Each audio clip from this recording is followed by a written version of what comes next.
So the New Orleans Saints signed free agent wide receiver Brandin Cooks to a 2-year, $13 million deal. Does it help the roster? Does it not help the roster? Well, in my opinion, I don't think it moves the needle an inch in either direction. I'm Tim. Let's talk Saints. The talk on signing Brandin Cooks basically centers around the fact 11 years in the league, 31 years old, declining player. His stats have fallen last 2 years over Dallas, basically over the previous 3 to 4 years, depending on how far back you want to look and how critical you want to be. But the argument is sound because when you say declining player, um, in my mind, all you're really talking about is the fact that for whatever reason, and sometimes the reasons are extremely relevant and sometimes they aren't. Maybe in the case of what Cooks has shown as he's declined the last three, 4, 5 seasons, it's been fairly steady trend. That's kind of alarming, but then it may not be relevant because sometimes you see that in players where you have an injury involved that they're trying to overcome, and it may take a little longer than you thought, or there are reasons, valid and invalid, to try to explain it. But in my opinion, the reasons matter, but they don't matter in the sense that, yeah, it might explain why he's in the position he's in, but it doesn't change the position that he's in. So I can't disagree with the declining player. In fact, I kind of agree with that, explaining it that way, calling him that, but it's not necessarily being derogatory to him as a player or what he can bring to the team, because ultimately that's the most important concept. What is he bringing to the team? Now, nobody, as I've been seeing these back and forth arguments, because some people are like, it's not a big deal. You didn't pay him a whole lot of money. And others are like, yeah, but he's a declining player. So you're going to pay him a whole lot of money to possibly not play or contribute very, very much to, well, there's still free agents out there. What could you have done with them in comparison? All valid arguments. And some I was making to myself as I'm trying to figure out exactly where this should fall. But I said, I wonder if you took his stats last year, and I didn't crunch all of them and definitely avoided the kind of the advanced metric numbers because that's where it gets a little complicated with him. But just at a glance, he played in 10 games last year with Dallas, had 26 receptions for 259 yards, basically 10 yards per reception, 2.1 yards after the catch on average. Total of 54 targets. 30-plus plays are basically explosive plays. He had none. 10 yards plus plays. Had 11. Only had one drop on the year. Recordable drop. Where does that stack up with the current New Orleans receiving core? That, to me, that is the question. That if you had a receiver reproduce the numbers exactly as Brandin Cooks did, where would that put him on the roster? In games played, it would put him third. Only Cedric Wilson and Mason Tipton had more. Number of receptions, it would have put him second. Olave had 32. Nobody else had more than 20. Yards, they'd have finished fourth. Shaheed, MVS, and Olave had more. So yards after the catch, or basically yards after the catch per reception, is really what you're looking at. MVS is outstanding at 8.1, Shaheed 5.1, Wilson 4.5, Olave at 3.8. You're still not down to Brandin Cooks 2.1. You're getting down into Bub Means, Mason Tipton territory because they were 2.2 and 1.9. That one's kind of an alarming one to see pop in. But, other than our real kind of high-end receivers in MVS and Shaheed, nobody was really totally outstanding in that category. It's 54 targets. He would have led the team. What you're really looking at here is he kind of falls into where most of our receivers fell into last year. And this goes back to the reasons, right? The reasons why he may have been declining over the last few years and why he had a very kind of a sharp drop off last year compared to his previous couple of years. Injury plays a factor. That hit all our receivers. Injuries to quarterbacks, because Dax got hurt last year. Carr got hurt last year. That has a serious impact. All in all, I'm looking at a guy that wasn't all that far different from the majority of our receivers that we had. This list was receivers with 4 more games basically played where they caught a ball. So you're looking at a list of 9 players. And he's falling in the middle or towards the top of that 9, except in one, I think, kind of important category, which is the 2.1 yards and yak. But still, I don't know if he moves the needle. I really, really don't on adding him to the roster, just based purely where he would have fallen had he reproduced these numbers, or if one of our other receivers that looks like we're counting on this year to try to do something had produced the exact same numbers that he had, where they would have fallen on the list with the other 7. So straight looking at the stats, I think all you're doing there, once again, this is kind of what we did with Young, kind of what we did with Juwan Johnson. We're signing and giving money on the hope, potential they're going to reach what we need them to reach. With previous season kind of not producing the numbers you would like to see produced to justify what you just paid them. So in that sense, that's when you start leaning to the bad. But then by comparison, when you start talking Brandin Cooks as opposed to Mason Tipton or Dante Pettis or Bub Means, who out of that group of names, Kevin Austin Jr., who's the most likely to improve numbers and get back to where you need production out of? It's likely going to be the 3rd receiver slot.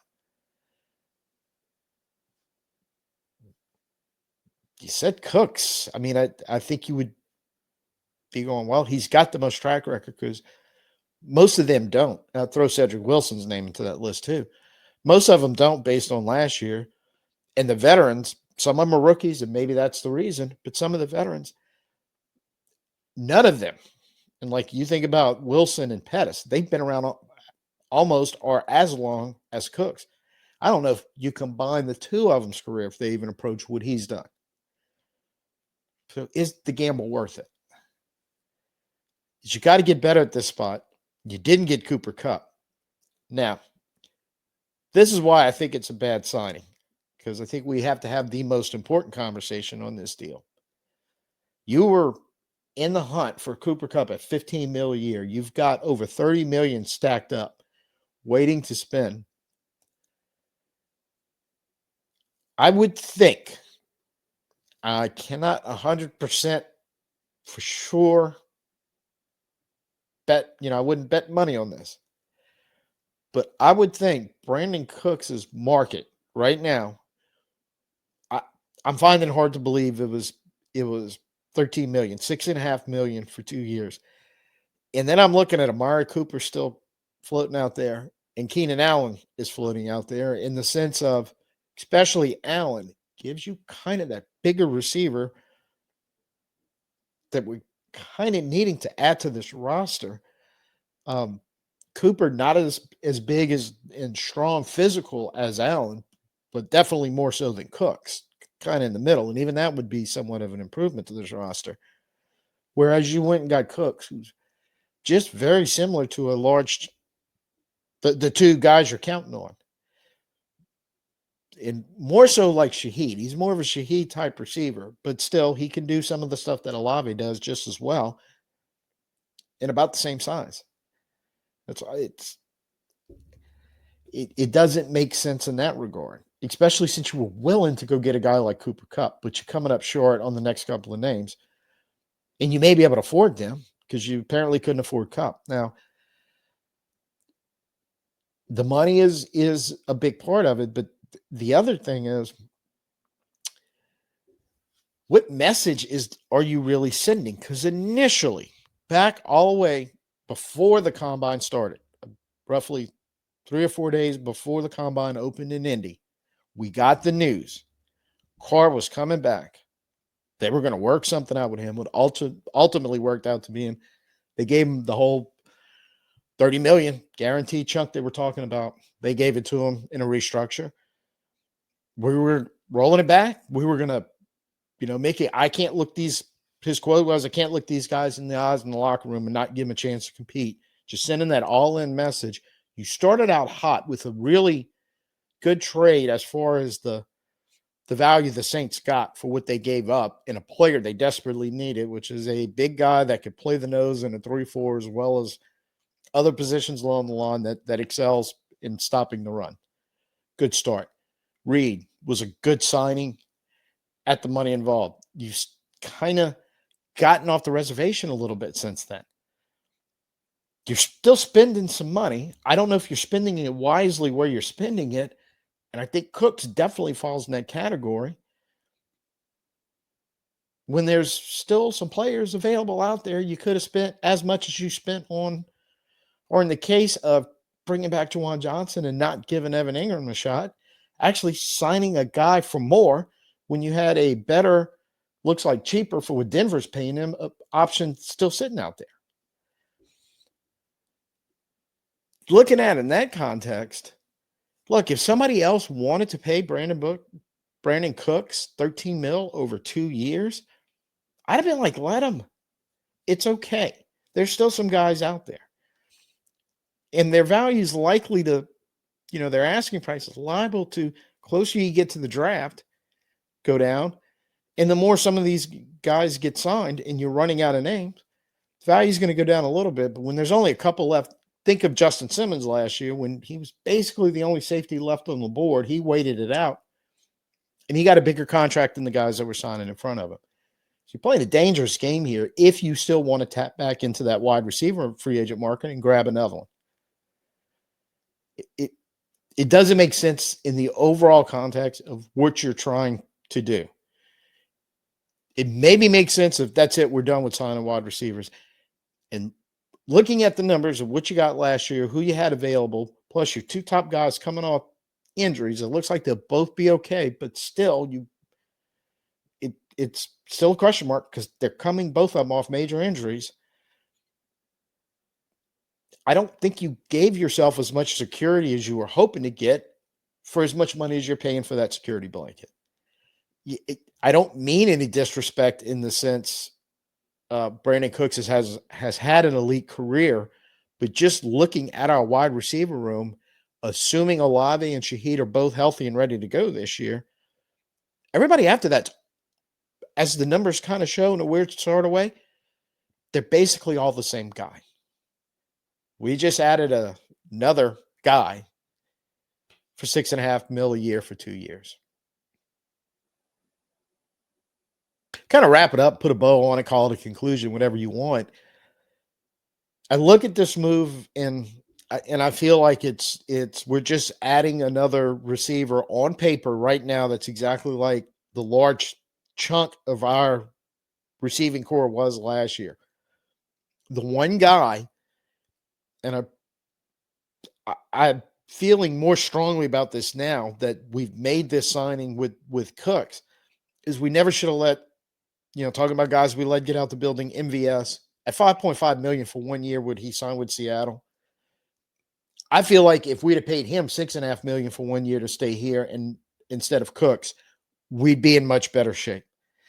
And as far as which one of the receivers, because if you want to win more games this year, and this is a discussion we're going to start getting into probably over the next few weeks, you want to start winning more football games.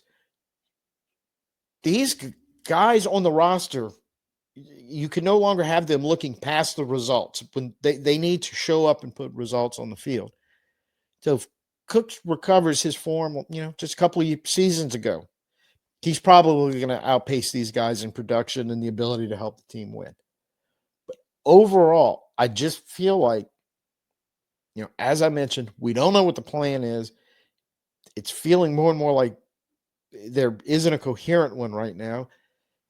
And overall, I think as the cumulative effect of these moves, it does more harm to the roster, the ability to win football games than it does good things that's going to help.